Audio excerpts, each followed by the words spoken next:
இன்றைய உணவு இன்றைய உணவு இன்றைய உணவு.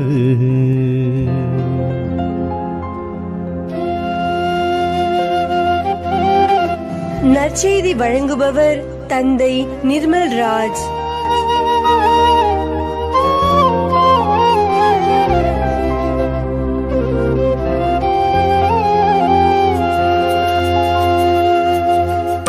இயேசுவில் பிரியமுள்ள சகோதர சகோதரிகளே, பாஸ்கா விழா நெருங்கி வந்து கொண்டிருக்கிறது. கடந்த மார்ச் மாதம் 5ஆம் தேதி விபூதி புதனோடு நாம் தவக்காலத்தை ஆரம்பித்தோம். இந்த வாரத்தில் நாம் பாஸ்கா அனுபவத்தை பெற்றுக்கொள்ள விழா நெருங்கி வந்து கொண்டிருக்கிறது. உண்மையான அர்த்தமுள்ள பாஸ்கா விழா எப்படி இருக்க வேண்டும் என்கின்ற பாடத்தை ஆண்டவர் இன்றைக்கு நமக்கு நற்செய்தியின் வழியாக சொல்லிக் கொடுக்கிறார். இறுதி ராவுணவு நேரத்தில் ஆண்டவர் சீடர்களை பார்த்து சொல்லுகிறார், உங்களுள் ஒருவன் என்னை காட்டிக் கொடுப்பான். யார் என்கின்ற கேள்வி ஒவ்வொருவரின் மனதிலும் எழுகிறது.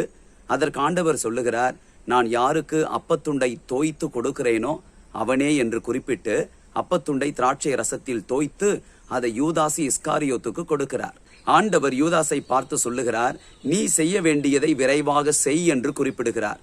அவன் வெளியே சென்றான். அது இரவு நேரமாக இருந்தது என்று மறைநூல் நமக்கு குறிப்பிடுகிறது. அப்பொழுது கூட சீடர்கள் யூதாசி இஸ்காரியோத்தின் மீது சந்தேகப்படவில்லை. திருவிழாவுக்கு தேவையானவற்றையோ அல்லது ஏழைகளுக்கு ஏதாவது உதவி செய்ய வேண்டும் என்பதற்காகவோ அவனிடத்தில் அந்த பணியை ஆண்டவர் ஒப்படைத்திருக்கலாம் என்று நினைக்கிறார்கள். அன்பிற்குரியவர்களே, யூதாசு இயேசுவை காட்டிக் கொடுத்தான். சீடர்கள் இயேசு கைது செய்யப்பட்ட பிறகு அவரை பின்தொடராமல் ஓடி ஒளிர்ந்தார்கள். இதெல்லாம் நாம் அறிந்த காரியம்தான். அன்பிற்குரியவர்களே, ஈஸ்டர் பெருவிழாவை கொண்டாட இருக்கிற நாம் ஒரே ஒரு காரியத்தை நம்முடைய சிந்தனைக்கு நாம் எடுத்துக்கொள்வோம். பணப்பைக்கு பொறுப்பாளராக யூதாசை ஆண்டவர் அமர்த்தினார். எனவே திருவிழாவுக்கு தேவையானதை வாங்கவோ அல்லது ஏழைகளுக்கு ஏதாவது உதவி செய்யவோ இயேசு அவனிடத்தில் அந்த பொறுப்பை ஒப்படைத்திருக்கலாம் என்று சீடர்கள் நினைக்கின்றார்கள். இதை நம்முடைய வாழ்விற்கென்று நாம் ஒப்பிட்டு பார்ப்போம். நாம் எத்தனையோ விழாக்களை நாம் கொண்டாடுகிறோம். கிறிஸ்மஸ், ஈஸ்டர், மற்ற பெரிய பெரிய விழாக்கள், சமுதாயத்தில் நிறைய விழாக்களை நாம் கொண்டாடுகிறோம். நம்முடைய குடும்பத்திலே நிறைய விழாக்களை நாம் கொண்டாடுகிறோம். இந்த விழாக்கள் எல்லாம் 2 காரியங்களை கட்டாயம் நிறைவேற்றியாக வேண்டும். ஒன்று, திருவிழாவுக்கு தேவையானதை, அதனுடைய உட்பொருள் என்ன? திருச்சபைக்கு தேவையான காரியங்கள்.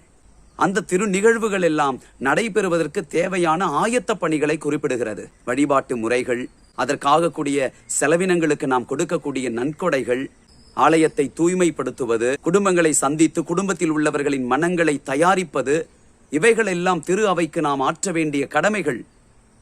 2வதாக, ஏழைகளுக்கு நாம் கொடுக்க வேண்டிய காரியங்கள்.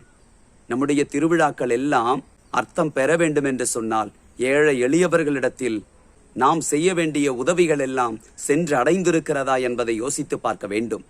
தவக்காலத்தின் முதல் நாளாகிய விபூதி புதன் அன்றைக்கே நமக்கு 3 காரியங்கள் ஒவ்வொரு ஆண்டும் போதிக்கப்படுகிறது. ஜபம், தபம், தானம்.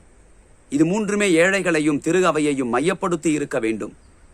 கைப்பிடி அரிசி, ஏழைகளுக்கு உணவை கொடுப்பது, பெரிய வியாழன் பெரிய வெள்ளிக்கிழமை அன்றைக்கு உலக நாடுகளுக்கு, ஏழை நாடுகளுக்கு நாம் கொடுக்கக்கூடிய காணிக்கைகள், இதெல்லாமே அர்த்தமுள்ள ஒரு வழிபாட்டிற்கு நம்மை தயாரிக்கின்ற காரியங்கள்.